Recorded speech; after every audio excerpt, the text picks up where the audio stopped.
परमेश्वराच्या नावाला धन्यवाद देतो की खरोखर पुन्हा एकदा संधी परमेश्वराने लाभू दिली. परमेश्वराचं वचन सांगण्यासाठी खरोखर परमेश्वर उपयोग करून घेत आहे, म्हणून परमेश्वराच्या नावाला धन्यवाद देतो. त्याचप्रमाणे कमिटीला मी धन्यवाद देतो की ही संधी मला पुन्हा एकदा दिलेली आहे. मी सर्व मंडळीचे आभार मानतो. ही संधी मला दिलेली आहे. हे परमेश्वराचं वचन आहे जे येणार आहे ते खरोखर आपल्या अंतःकरण उघडून आपण ग्रहण केलं पाहिजे. जर काही चुकल ती मला तुमचा भाऊ म्हणून मला क्षमा करावी. आपण प्रार्थना करू. पिता परमेश्वर, तुझ्या नावाला धन्यवाद देतो, तुझी स्तुती करतो. परमेश्वर पिता, खरोखर तू किती चांगला आणि महान देव आहेस याचा अनुभव तू आम्हाला देतोस आणि याची प्रचिती परमेश्वर पिता आज आम्ही तुझ्या मंदिरामध्ये सकाळच्या ठिकाणी या ठिकाणी आलेलो आहोत म्हणून तुला धन्यवाद देतो परमेश्वर पिता. हो परमेश्वर पिता, हे वचन सांगत असताना माझ्या जिभेचा, ओठाचा, कंठाचा, बुद्धीचा स्पर्श कर परमेश्वर पिता आणि माझ्या नाही तर तुझ्या नावाचं गौरव या ठिकाणी होऊ दे परमेश्वर पिता. तुझं वचन ग्रहण करून त्याप्रमाणे कृती करण्यासाठी तू आम्हाला पवित्र आत्म्यामध्ये सहाय्य कर, मदत कर अशी विनंती प्रार्थना करतो. प्रत्येकाचा ताब्यात तू घे, प्रत्येकाच्या अंतःकरणात ताब्यात तू घे. जे कोणी येत असेल परमेश्वर पिता त्यांचा वाटाड्या तू हो अशी विनंती प्रार्थना करतो. धन्यवाद तारणा प्रभू येशू ख्रिस्त आहे जे गोड प्रियाने पवित्र आत्मा मागतो म्हणून तू ऐक आणि मान्य कर. आमेन. हालेलुया. आजचं आपण वचन वाचलेलं आहे ते म्हणजे शास्त्री याचं पुस्तक, याचा 15वा अध्याय आणि 14 ते 17 ही वचनं. या वचनामध्ये आपल्याला शल्मोन याबद्दल आपल्याला थोडीशी माहिती मिळालेली आहे. हा अध्याय जो आहे हा बऱ्याच वेळा आपण वाचला असेल, ऐकला देखील असेल, याचा संदेश देखील आपण ऐकला असेल.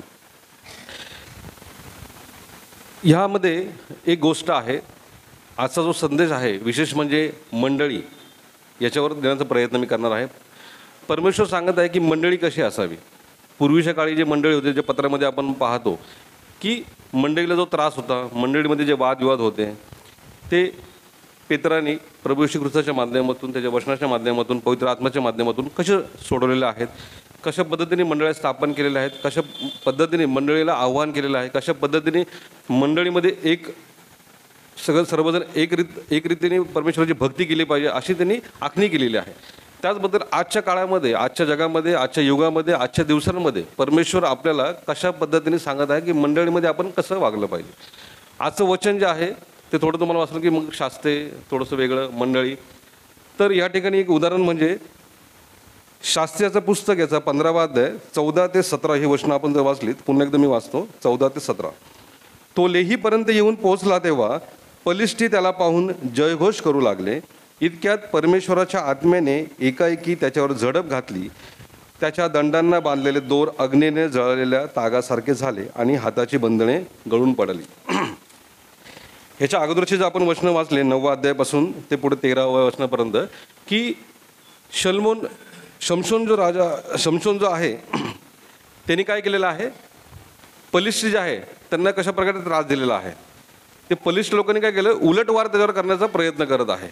तर उलटवार करण्यासाठी त्यांनी काय केलेलं आहे, शमशोन जो आहे त्याला माझ्याकडे धरून आणा किंवा आम्ही त्याला धरणार आहोत, त्याची आम्ही हत्या करणार आहोत, त्याला आम्ही मारणार आहोत. ह्या प्रकारचे पलिष्ठी जे आहेत ते लोक त्याच्याकडे वाटचाल करत आहे. कोणाकडे? शमशोनाकडे. तर शमशोन जो आहे त्याला धरून तिथपर्यंत आणलेलं आहे. शमशोन जो आहे तो मध्ये उभा आहे आणि त्याच्या अवतीभोवती 1000 लोक आहेत. एक आपण विचार करूयात, एखाद्या चौकामध्ये किंवा रस्त्यावर भांडणं झाली तर कोणतरी कोणाला फोन करतं, बोलवतं आणि मारामारी चालू होते. तर एक व्यक्ती असेल किंवा 2 व्यक्ती असेल ते घाबरतात. पण या ठिकाणी शमशोन जो आहे तो घाबरलेला नाही आहे. ते 1000 लोक आहेत. 1000 आणि 1 किती मोठा डिफरन्स आहे. पण त्या ठिकाणी परमेश्वराचं वचन आपल्याला सांगतं की इतक्यात परमेश्वराच्या आत्म्याने एकाएकी त्याच्यावर झडप घातली. हालेलुया. परमेश्वराचा आत्मा जो आज आपल्यामध्ये आहे, आज आपल्याला चर्चमध्ये घेऊन आलेला आहे, दैनंदिन जीवनामध्ये आपल्या सोबत आहे. महिला स्वयंपाक करत असतील, कामाला जात असतील, पुरुष कामाला जात असतील, लहान लेकरं अभ्यास करत असतील, तर पवित्र आत्म्याचं सहाय्य आपल्याला वारंवार मिळत असतं. या ठिकाणी शमशोनाला पवित्र आत्म्याचं सहाय्य मिळालेलं आहे. सहाय्य मिळाल्यानंतर त्यांनी काय केलेलं आहे पुढच्या प्रश्नामध्ये आपल्याला पाहायला मिळतं. मग गाढवाचे नवे जाबाड त्याला सापडले. ते हातात घेऊन 1000 लोकांना त्याने ठार केले. आता जाबाड म्हणजे काय? जबडा वगैरे असतो, बरोबर. गाढवाचं नवीन जाबाड त्याला त्या ठिकाणी सापडलं. कधी? परमेश्वराचा आशीर्वाद मिळाल्यानंतर. जाबाडाचा कलर कसा असतो किंवा हाडांचा कलर कसा असतो? पांढरा असतो, शक्यतो पांढराच असतो. पण त्या ठिकाणी 1000 लोकांना ठार केल्यानंतर त्याचा कलर कसा झाला? लाल झाला. ते पलिष्ठ जे आहेत ते कसे आले होते? हत्यारे घेऊन आले होते, शस्त्रसामग्री घेऊन आले होते. कशासाठी? की शमशोनाचा आपल्याला वध करायचा आहे. या ठिकाणी शमशोन कसा होता? काहीच नव्हते. त्याला धरून आणलं, त्याला बांधलं, तो पुढं आला, परमेश्वराचा आत्मा त्याच्यावर आला, जे त्याला बांधलेलं होतं ते निसटलं, त्याला आशीर्वाद प्राप्त झाला आणि त्याला जाबाड सापडलं. त्या जाबाडाने त्यांनी काय केलं? एकेका बलिष्ठाला ठार मारलं, एकेका बलिष्ठाला ठार मारलं. आता जुन्या करारामध्ये आपण पाहतो किंवा जुन्या गोष्टी जर आपण ऐतिहासिक गोष्टी जर वाचल्या की जुने लोक कसे असायचे? धिप्पाड असायचे. जसं आपण गल्ल्यातचं आपण उदाहरण घेतलं, दावीद आणि गल्ल्यात, की दावीद जो तो गल्ल्यासमोर फार छोटा दिसायचा, गल्ल्यात फार मोठा होता. तशा प्रकारचे लोक असायचे. त्यावेळेस एका माणसाने 1000 लोकांना ठार मारला. शमशोनाने त्या बलिष्ठीला आला की मारलं, इकडून आला तिकडून आला की त्याला संपून टाकलं. ती ताकद कशामुळे मिळाली? पवित्र आत्म्यामुळे. ती ताकद आज तुम्हाला आणि मला मिळालेली आहे. पुढचा संदर्भ जो आहे त्याच्या पुढं आहे की मंडळींनी कसं वागावं. आपण 17व्या वचनामध्ये पाहूयात. हे बोलणे संपवून त्याने हातातले जाबाड फेकून दिले व त्या ठिकाणचे नाव रामतलेही म्हणजे जाबाडाची टेकडी असे ठेवले. आपण एक कल्पना करूयात की आजच्या युगामध्ये आपणापैकी कोणतरी शमशोन असलं असतं, जाबाड आपल्याला मिळालं असतं, तर आपण काय केलं असतं? ते जाबाड कमरेला बांधलं असतं, त्याची पूजा आणि अर्चा आपण केली असते, आराधना केली असते, त्याला आपण थोर मानलं असतं, त्याचीच भक्ती केली असते.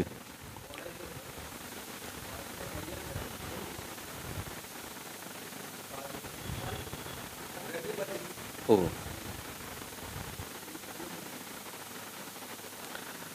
तर त्या ठिकाणी ते जाबाड जे आहे, आजच्या युगामध्ये काय केलं असतं लोकांनी? एखादं शमशोन असलं असतं तर त्याची पूजा केली असते, त्याला पूजलं असतं, त्याची आराधना केली असते, त्याला दैवत मानलं असतं. आजच्या मंडळींमध्ये अशा बऱ्याचशा गोष्टी आहेत की बऱ्याचशा कल्चरला, इंडियन कल्चरला आपण काय केलेलं आहे? दैवत मानलेलं आहे. परवाच मी एका व्यक्तीबरोबर संभाषण करत होतो की बरेचसे इंडियन कल्चर जे आहे, संस्कृती जी आहे, त्याला आपण काय केलेलं? देव मानलेलं आहे किंवा देवाच्या गोष्टींमध्ये सहभाग त्याला दिलेला आहे. हालेलुया.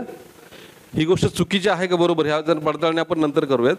पण खरोखर ज्यावेळेस आपण बायबल वाचतो, अध्ययन करतो, मनन चिंतन करतो, परमेश्वराला त्याचं जो वचन आहे त्याचं आपण मनन चिंतन करत असताना परमेश्वराला त्या वचनाचा आपण अर्थ मागतो, त्यावेळेस इंडियन कल्चर जे आहे, संस्कृती त्याच्यामध्ये मिसळत नाही. आज बऱ्याच मंडळामध्ये भेसळयुक्त गोष्टी होत आहेत, भेसळयुक्त सभा होत आहेत, भेसळयुक्त सर्व गोष्टी एकत्र घेत जात आहेत. रूढी आणि परंपरा, आपण रूढी आणि परंपरांना किती महत्त्व देतो आणि परमेश्वराच्या वचनाला किती महत्त्व देतो, ह्याची तुलना, ह्याचं वेगळंपण, ह्याचं वर्गीकरण आपण आज केलं पाहिजे. आज 17व्या वचनामध्ये शमशोनाने जर ते जाबाड फेकलं नसतं तर काय झालं असतं? त्या ठिकाणी त्या जाबाडाची पूजा झाली असती.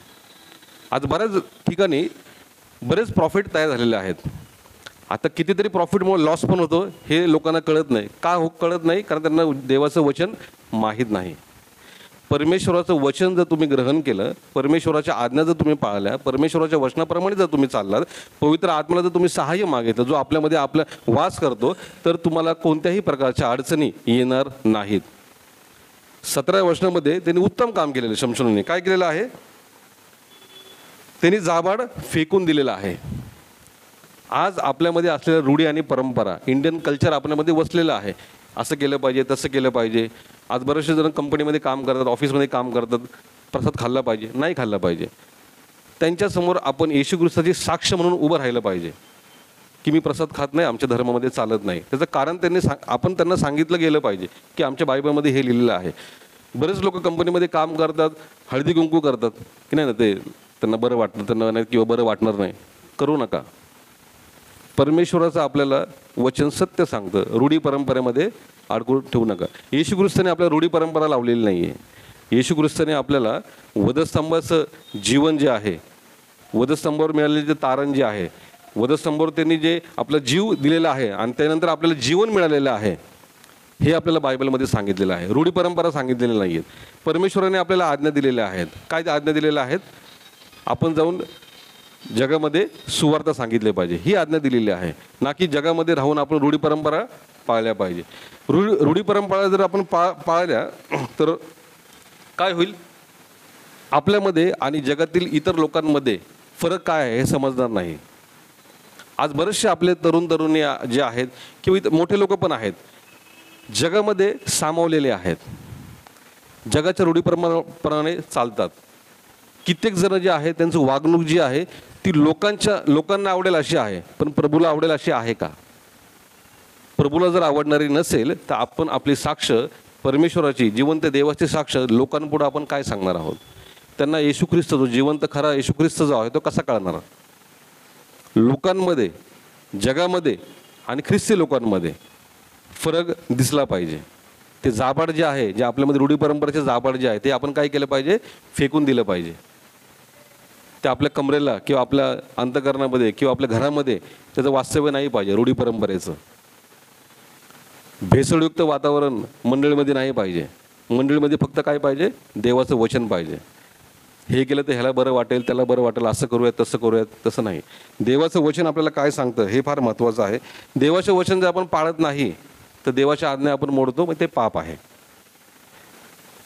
पुढच्या गोष्टी आपण एक उदाहरण बघूयात. ते म्हणजे गणना याचा 21वा अध्याय आणि 4 ते 9 वचन. गणना याचा 21वा अध्याय 4 ते 9 या ठिकाणी मोशेने खूप सुंदर असं मोशेचं उदाहरण आहे. आपण कोणीतरी वाचूयात. गणना याचा 21वा अध्याय 4 ते 9.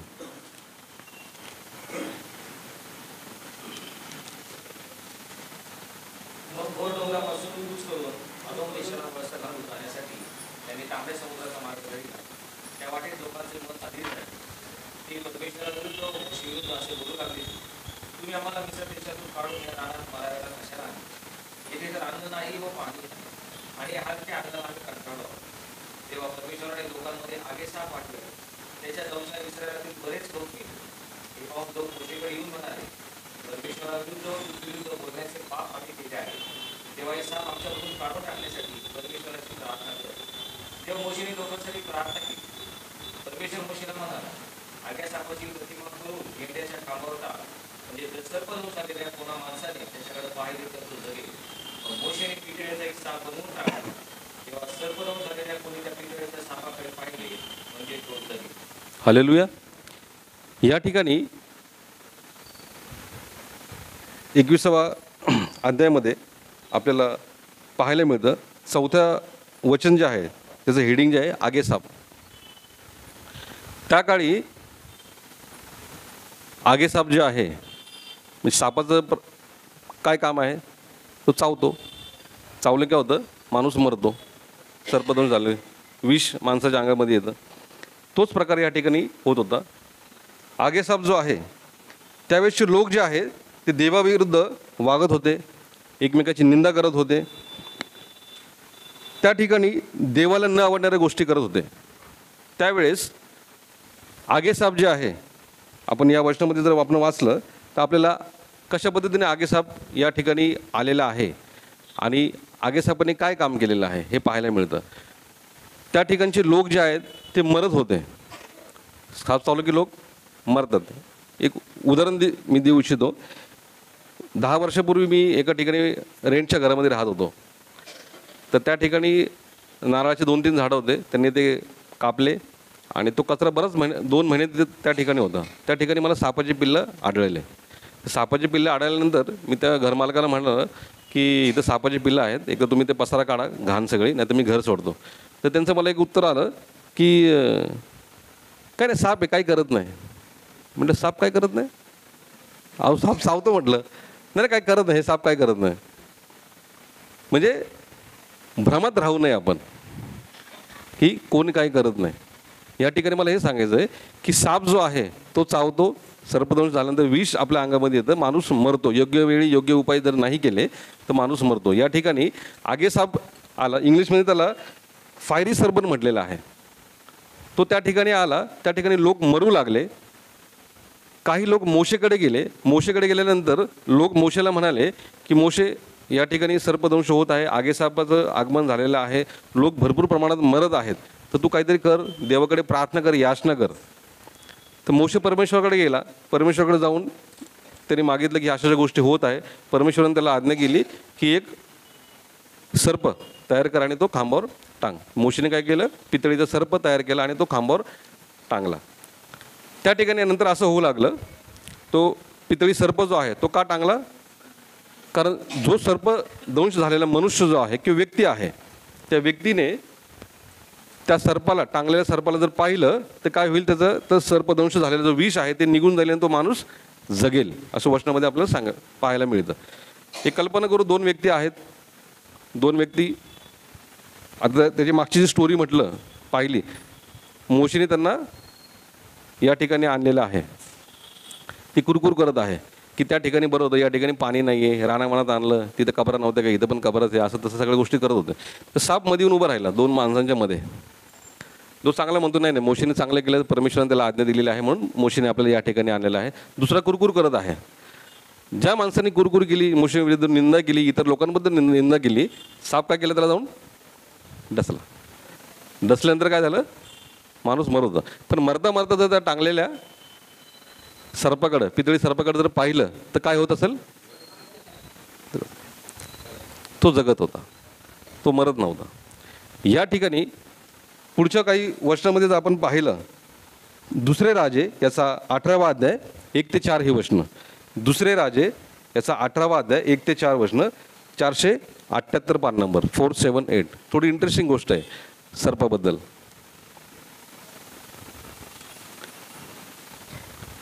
दुसरे राजे याचा 18वा अध्याय 1 ते 4 वचनं वाचूयात. कोणीतरी वाचलं बरोबर. इस्रायलचा राजा होशे इन एला याच्या कारकिर्दीच्या तिसऱ्या वर्षी यहूदाचा राजा हिजकिय्याह बिन आहाज राज्य करू लागला. तो राज्य करू लागला तेव्हा 25 वर्षाचा होता. त्याने यरूशलेमेत 19 वर्ष राज्य केले. त्याच्या आईचे नाव अबियाचे होते, ती जकार्याची कन्या. त्याच्या पूर्वज दावीद याच्या सर्व कर्मीप्रमाणे तो परमेश्वराच्या दृष्टीने जे ठीक ते करी. त्याने उच्चस्थाने काढून टाकली, मूर्ती सर्व तोडली, आशेरा मूर्तीचे अभिषेक केला. मोशेने केलेल्या पितळी सर्पाचे चूर्ण करले, कारण हा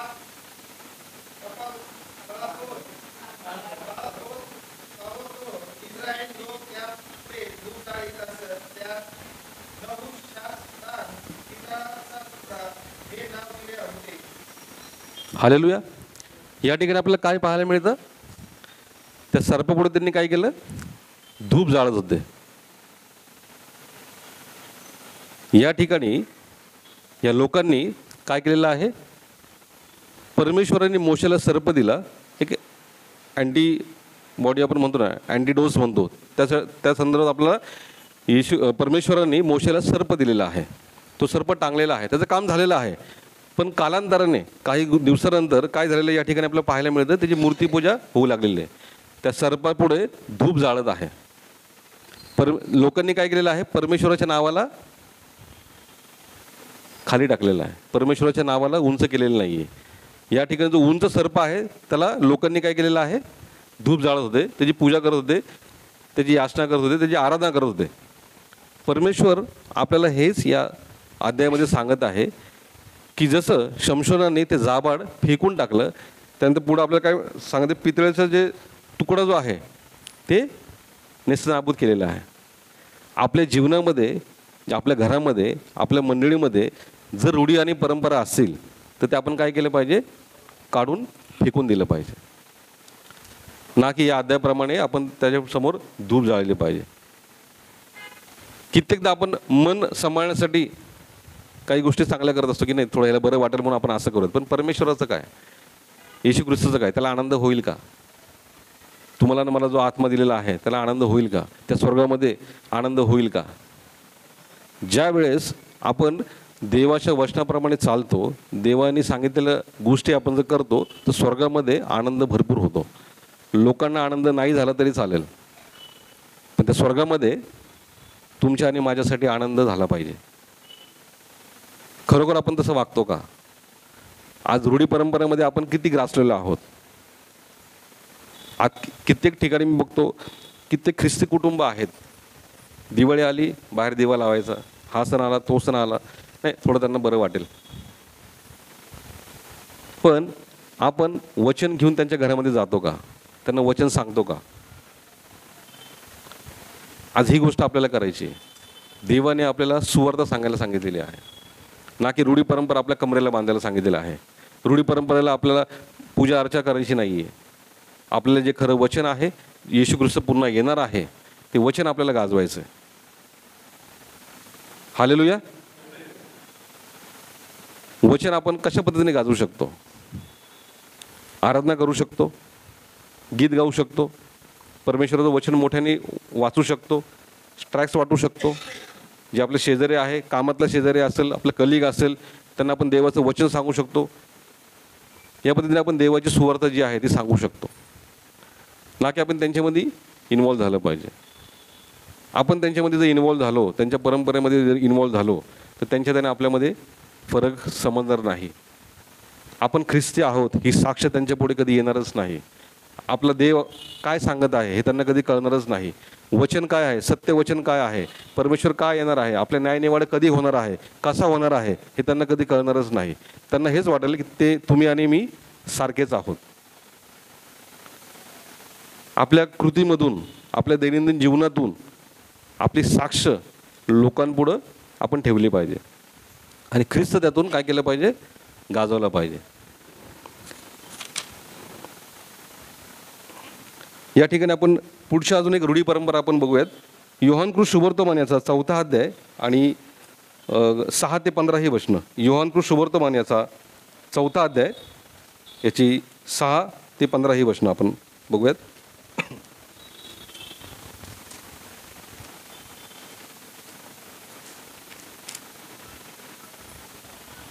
कुणी वाचेल?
हो, या ठिकाणी आपल्याला पाहायला मिळतं येशू व शमरोनी स्त्री.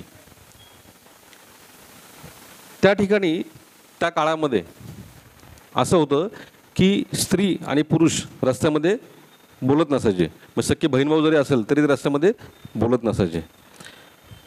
त्या काळामध्ये येशू ख्रिस्त जो यहुदी होता त्याने काय केलेलं आहे, शमरोनी स्त्री जो आहे तिला पाणी मागितलं. या ठिकाणी येशू ख्रिस्तांनी रूढी आणि परंपरा तोडलेल्या आहेत. येशू ख्रिस्तांनी संभाषण केलेलं आहे त्या शमरोनी स्त्रीशी. आज त्या काळामध्ये येशू ख्रिस्तांनी रूढी आणि परंपरा तोडलेल्या आहेत. त्याच रूढी आणि परंपरा आज आपल्याला आपल्या मंडळीतून घालवायच्या आहेत. जुनाट काळापासून लोकांना आवडणाऱ्या ज्या गोष्टी आहेत त्या आपल्याला तोडायच्यात, मोडायच्यात. फक्त येशू ख्रिस्ताला ज्या आवडलेल्या गोष्टी आहेत, येशू ख्रिस्ताने ज्या सांगितलेल्या गोष्टी आहेत त्या आपल्याला पाळायच्यात. त्या ठिकाणी येशू ख्रिस्ताने जे आहे सर्व स्त्रीला उंच केलेलं आहे. शमरोनी स्त्रीची जो बोललेला आहे तिला उंच केलेलं आहे. आज बऱ्याच ठिकाणी स्त्रिया ज्या आहेत ते संदेश देत आहेत, बऱ्याच स्त्रिया ज्या आहेत ते पाळक आहेत, बऱ्याच स्त्रिया ज्या आहेत ते सुवार्ता सांगत आहेत. आज बघितल्यानंतर खूप चांगलं वाटतं. त्या काळामध्ये स्त्रिया ज्या आहेत त्यांना जास्त स्थान नव्हतं. बऱ्याच गोष्टीमध्ये किंवा अभ्यास करताना पण आपण वाचलं असेल, काही असे समाज आहेत की त्यांना स्त्रियांना जास्त चान्स नाही आहे, जास्त त्यांना संधी दिली जात नाही आहे. पण प्रभू येशू ख्रिस्ताने या दाखल्यामध्ये आपल्याला हे सांगत आहे, येशू ख्रिस्त व शमरोनी स्त्री जे आहे, तर शमरोनी स्त्रीशी तो बोललेला आहे. शमरोनी स्त्रीकडे येशू ख्रिस्ताने पाणी मागितलेलं आहे आणि शमरोनी स्त्रीने पाणी दिलेलं आहे. ती प्रथा जी आहे न बोलण्याची, ती येशू ख्रिस्ताने काय केलेली आहे, मोडकळणीस आणलेली आहे. आज आपल्याला देखील तेच करायचं आहे.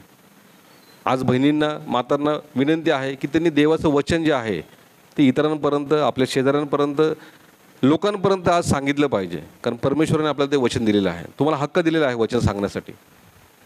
स्त्रियांनी स्वतःला कमी कधी समजू नये. कारण परमेश्वराने या ठिकाणी त्या काळची परिस्थिती कशी असताना परमेश्वर काय केलेलं आहे, त्या शमरोनी स्त्रीशी बोललेलं आहे.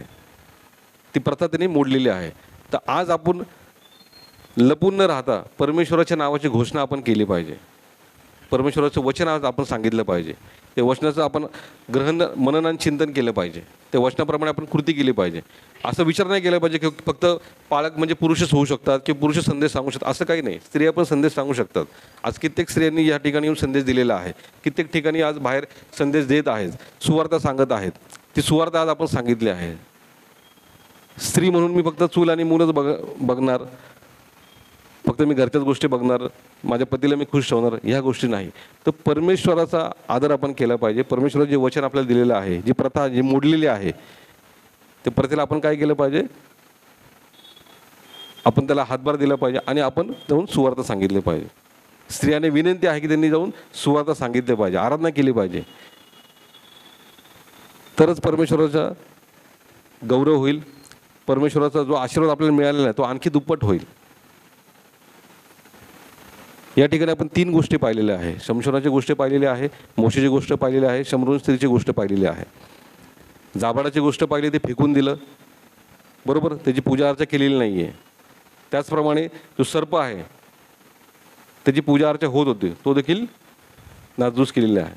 आणि त्याचप्रमाणे येशू ख्रिस्ताने काय केलेलं आहे, शमरोनी जी स्त्री आहे तिच्याशी वार्तालाप केलेला आहे. रूढी आणि परंपरा ज्या आहेत त्या ठिकाणी त्यांनी तोडलेल्या आहे. ज्यावेळेस आपण रूढी आणि परंपरा तोडतो त्यावेळेस स्वर्गीय पित्याचे गौरव होते. त्यावेळेस आपण कोणताच जगिक विचार नाही केला पाहिजे. आपण फक्त विचार हा केला पाहिजे की परमेश्वराने मला काय आज्ञा दिलेली आहे, येशू ख्रिस्ताने मला काय आज्ञा दिलेली आहे. हे 3 गोष्टी महत्त्वाच्या आहेत. पुढची गोष्ट आपण बघूयात. यहोशवा याचा 6वा अध्याय आणि 20वा वचन. यहोशवा 6वा अध्याय आणि 20वा वचन, पान क्रमांक 271.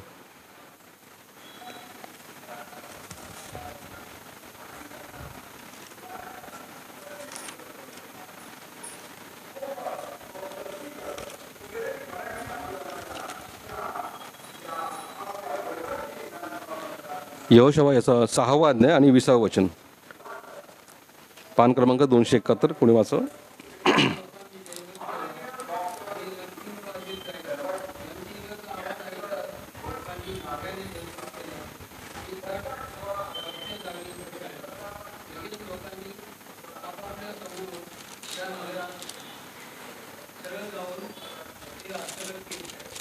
हालेलुया. हा पूर्ण जो आपण अध्याय वाचला, या ठिकाणी यरीहोचे कोट जे आहेत ते कोसळलेले आहेत. रणशिंगे वाजले आणि तो कोट जो आहे तो कोसळलेला आहे. ते कोणी पाडले? ते कट जे आहे, तट जे आहे ते कोणी पाडले? परमेश्वराने पाडले. आज तुमच्या आणि माझ्या जीवनामध्ये जे तट असतील, जे अडखळणं असतील, ते कोण पाडणार आहे? परमेश्वर पाडणार आहे. कधी पाडणार आहे? त्याचे रणशिंगे फुंकले जातील. परमेश्वराचं आगमन ज्यावेळेस होणार आहे त्यावेळेस देखील रणशिंगे फुंकले जाणार आहेत. ते रणशिंगे म्हणजे आपण आज काय केलं पाहिजे?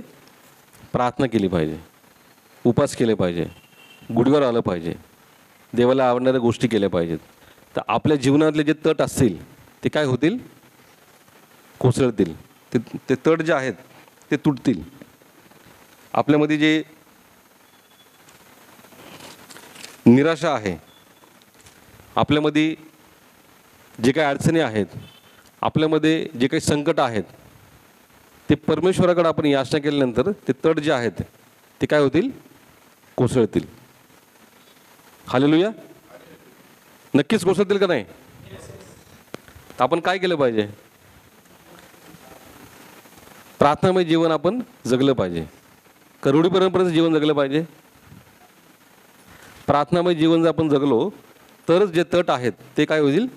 कोसळतील. आपण संदेशाच्या शेवटच्या टप्प्यामध्ये येऊयात. मी थोडंसं समजवण्याचा प्रयत्न करतो. प्रगटीकरण यामध्ये 3 स्त्रिया दिलेल्या आहेत. प्रगटीकरणामध्ये 12वा अध्याय, 17वा अध्याय आणि 19वा अध्याय. तर 12वा अध्याय जो आहे त्याच्यामध्ये 1 ते 18 हे वचन आपण वाचूयात. प्रगटीकरण 12वा अध्याय 1 ते 18 हे वचन. नंतर स्वर्गात एक मोठे चिन्ह दृष्टीस पडले. ते हे, एक स्त्री दिसली, ती सूर्य तेज पांघरलेली होती, आणि तिच्या पायाखाली चंद्र व तिच्या मस्तकावर 12 ताऱ्यांचे मुकुट होता. ती गरोदर होती आणि वेळात येऊन प्रसूतीच्या कष्टांनी ओरडत होती. स्वर्गात दुसरे एक चिन्ह दृष्टीस पडले. ते हे, हा एक मोठा अग्निवर्ण अजगर दिसला. त्याला 60 डोकी व 10 शिंगे होती, आणि त्याच्या डोक्यावर 7 मुकुट होते. त्याच्या शेपटाने आकाशातील ताऱ्यांपैकी 1/3 तारे ओढून काढून ते पृथ्वीवर पाडले. ती स्त्री प्रसूत होईल तेव्हा तिचे मूल खाऊन टाकावे म्हणून तो अजगर त्या प्रसवणाऱ्या स्त्री पुढे उभा राहिला होता. सर्व राष्ट्रावर लोखंडी दंडाने राज्य करेल असा पुत्र म्हणजे कुसंतान ती प्रसवली. ते तिचे मूल देवाकडे व त्याच्या राजस्थानाकडे वर नेण्यात आले. ती स्त्री रानात पळून गेली. तिथे तिचे 1260 दिवस पोषण व्हावे म्हणून देवाने तयार केले असे तिचे एक ठिकाण आहे. मग स्वर्गात युद्ध सुरू झाले. मिखाएल व त्याचे दूत अजगराबरोबर युद्ध करण्यास निघाले, आणि त्यांच्याबरोबर अजगर व त्यांचे दूत लढले. हालेलुया.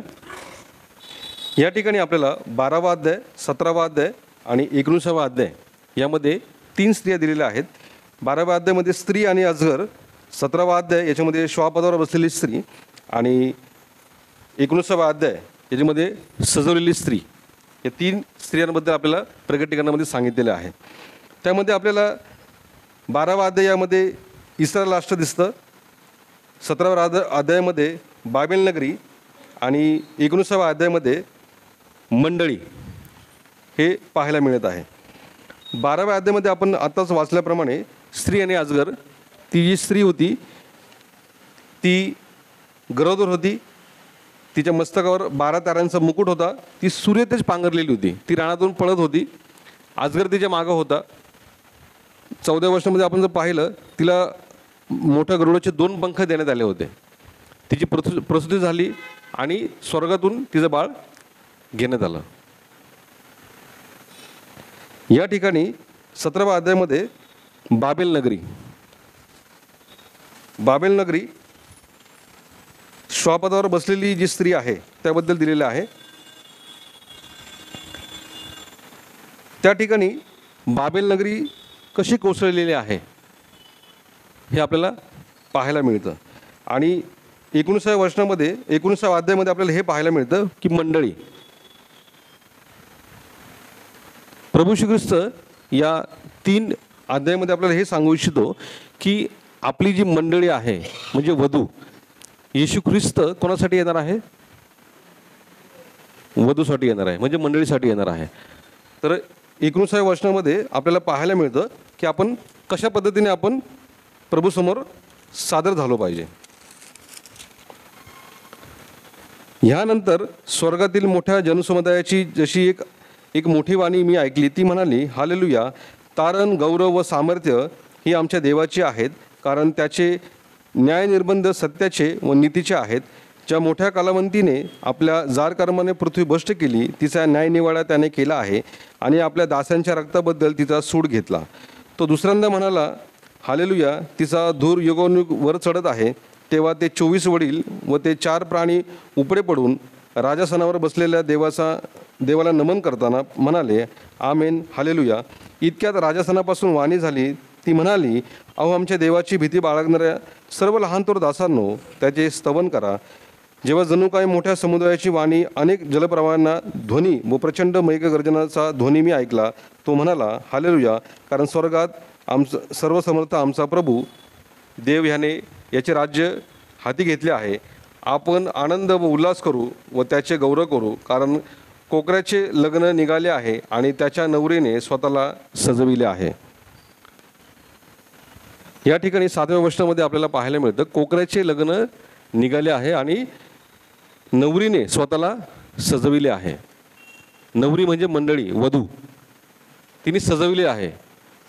कित्येक संदेशामधून आपण नवरीची प्रतिमा जी आहे की नवरी कशा प्रकारे सजती किंवा आपण लग्नाला गेल्यानंतर नवरी कशा प्रकारे दिसती, कशा प्रकारे सजलेली आहे हे आपण पाहतो. वचनामध्ये आपल्याला हे सांगितलेलं आहे की मंडळी जी आहे ती वधू आहे, ती आपण नवरीप्रमाणे सजलेलं पाहिजे. छोटा जरी डाग असेल तरी आपण काय करतो, नवरीला ते जे कलरी असतात किंवा नातेवाईक असतात ते काय सांगतात की डाग पडलेला आहे, तो डाग पुसून टाकतात. तर मंडळी डागविरहित असली पाहिजे. मंडळीला डाग नाही पाहिजे. मंडळी सुंदर पाहिजे.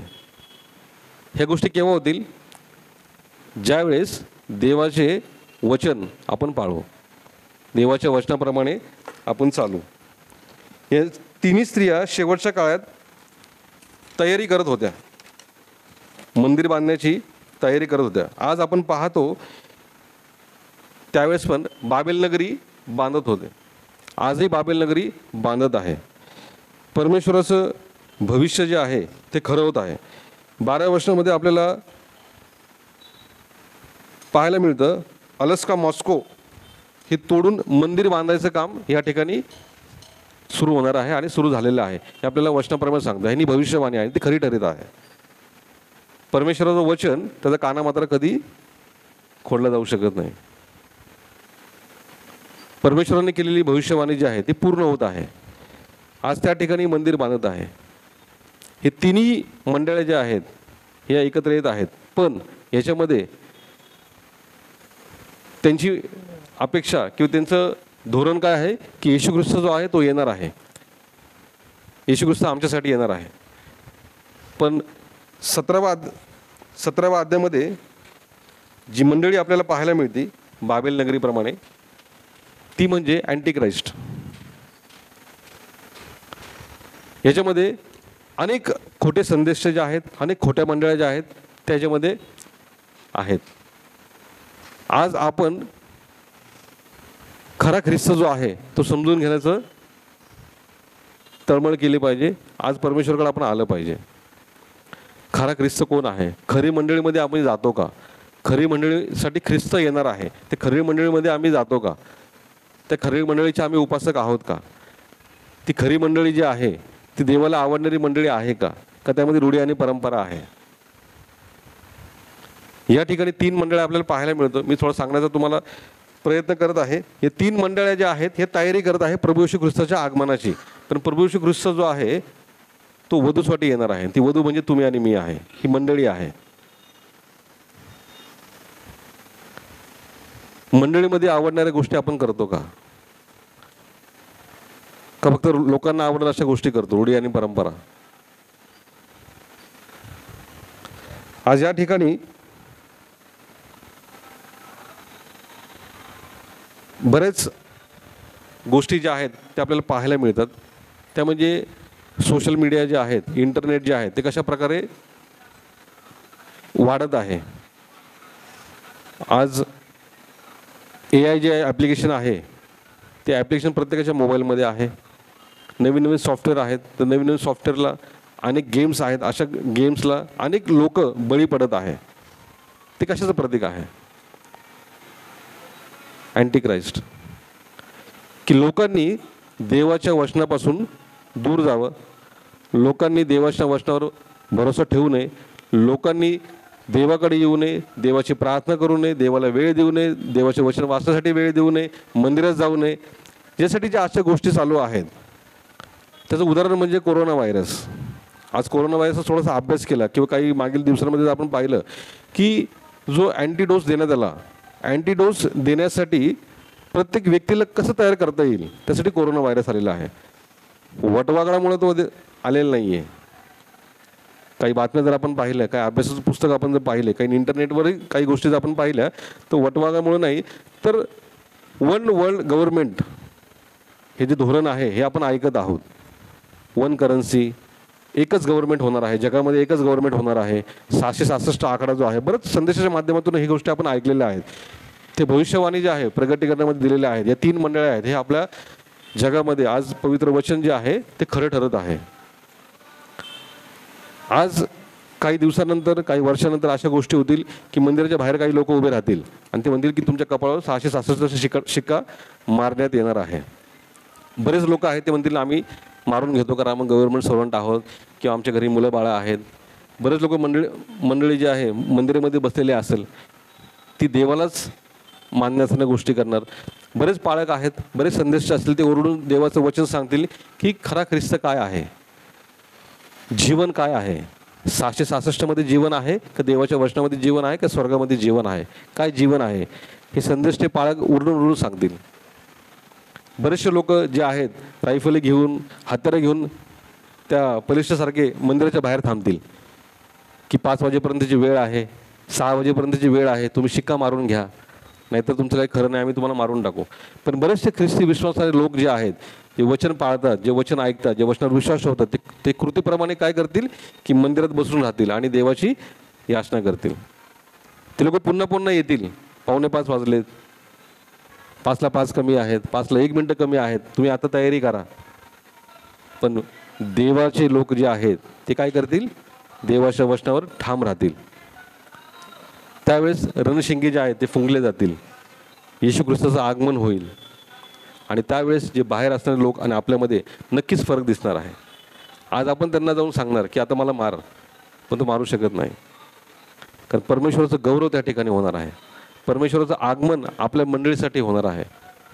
आज आपली मंडळी देवाला आवडणारी सजवलेली मंडळी आपण तयार केली पाहिजे. आज आपण रूढी परंपरेमध्ये राहिलं नाही पाहिजे. रूढी परंपरेमध्ये राहणं म्हणजे काय, देवाशी एकनिष्ठ नसणं, देवाची साक्ष खराब करणं. आपण देवाची कृतीद्वारे आपण आपली प्रतिमा देवाची झळकवली गेली पाहिजे. आज परमेश्वर आपल्याला काय सांगतो, वचन आपल्याला काय सांगतो हे आपण सांगितलं पाहिजे. देवाचं आगमन ज्यावेळेस होईल त्यावेळेस नक्कीच मी स्वतः, माझं कुटुंब, माझी मंडळी तयार आहोत का, याची आज आपण तयारी केली पाहिजे. खरोखर आज आपण तयार आहोत का, ज्यावेळेस येशू ख्रिस्ताचं आगमन होईल आपण तयार आहोत का, आपण देवाच्या वचनाप्रमाणे चालतो का, का त्याच रूढी आणि परंपरेमध्ये आपण राहिलेलो आहे. येशू ख्रिस्ताने जे आहे रूढी आणि परंपरा तोडून टाकलेल्या आहेत. येशू ख्रिस्त रूढी आणि परंपरासाठी आलेला नाही आहे, येशू ख्रिस्त जीवन देण्यासाठी आलेला आहे. येशू ख्रिस्ताने जीवन आपल्याला दिलेलं आहे. येशू ख्रिस्ताने आपल्याला तारण दिलेलं आहे. पवित्र आत्मा आपल्यामध्ये वास करतो. ते जाबाड जे आहे ते रक्तबंबाळ झालं, ते लाल झालं, तसं येशू ख्रिस्ताने वधस्तंभावर त्याचं रक्त सांडलेलं आहे तुमच्या आणि माझ्यासाठी. त्याद्वारे आपल्याला तारण मिळालेलं आहे, आपल्याला मुक्ती मिळालेली आहे. आज त्या येशू ख्रिस्ताचं रक्ताचं प्रतीक आज ही मंडळी आहे. या मंडळीमध्ये आपण खरोखर देवाची भक्ती करतो का, रूढी परंपरेमुळे पण आपण वागतो, या गोष्टींचा आपण उलगडा केला पाहिजे, आपलं आत्मचिंतन केलं पाहिजे. खरोखर परमेश्वर आपल्याला ह्या मंडळीला रूढी आणि परंपरेमध्ये चालवत नाही आहे, तर परमेश्वराच्या वचनाप्रमाणे आपल्याला चालवत आहे आणि आपण सर्वजण पाहत आहोत. त्याचा आशीर्वाद आपल्या सर्वांना मिळत आहे. परमेश्वराचं वचन जे आहे ते आपल्याला मिळालेलं आहे. आज ही मंडळी जी आहे ती खरोखर खडकाळावर ठेवलेली आहे. किती संकटे आले, किती दुःख आले, मंडळीतल्या लोकांना किती दुखणं असेल तरीही ते चर्चला येतात, मंडळीमध्ये सहभागी घेतात, देवाची आराधना करतात. आज कित्येक आराधक जे आहेत ते पिक्चरचे गाणे गातात. नाही, देवाने दिलेलं आहे थोडंसं, तसं नाही. परमेश्वराने जे दिलेलं आहे ते परमेश्वराला आपण दिलेलं पाहिजे. आज आपल्याला परमेश्वराने वेळ दिलेला आहे, आरोग्य दिलेलं आहे, आपण त्याचा उपयोग देवासाठी दिलेला पाहिजे. आपलं आरोग्य जे आहे आपण सुवार्थ सांगण्यासाठी, आराधना करण्यासाठी केलेलं पाहिजे. देवाची सेवा केली पाहिजे. कोणत्याही प्रकारे तुम्ही सेवा करा, झाडू मारा, गाणे गा, स्तुती आराधना करा, संदेश सांगा, वचन वाचा, प्रार्थना करा, इतरांच्या घरी जाऊन प्रार्थना करा, रथबदली करा, हॉस्पिटलमध्ये जाऊन प्रार्थना करा. ही देवाने सांगितलेली सुवार्थ आहे. देवाला आवडणारी हीच गोष्ट आहे की आपण त्याची सेवा आणि सुवार्थ केली पाहिजे. परमेश्वर करू या वचनाद्वारे आपण सर्वांना आशीर्वाद देऊ. काही चुकलं असेल तर परमेश्वराच्या नावात मी तुमची क्षमा मागतो. परमेश्वराने बोलण्यासाठी ही सहाय्य मदत केलं, त्यासाठी परमेश्वराच्या नावाला आपण धन्यवाद देऊ. आपण प्रार्थना करूया. पिता परमेश्वर, तुझ्या नावाला धन्यवाद देतो, तुझी स्तुती करतो. वचन बोलण्यासाठी संधी दिलीस, वचन समजून सांगण्यासाठी तू संधी दिलीस म्हणून धन्यवाद देतो. हे वचन सांगत असताना तू माझ्यासोबत होतास परमेश्वर, आणि प्रत्येकासोबत होता, प्रत्येकाचा अंतकरणात ताबा तू घेतलास म्हणून तुला धन्यवाद देतो परमेश्वर पिता.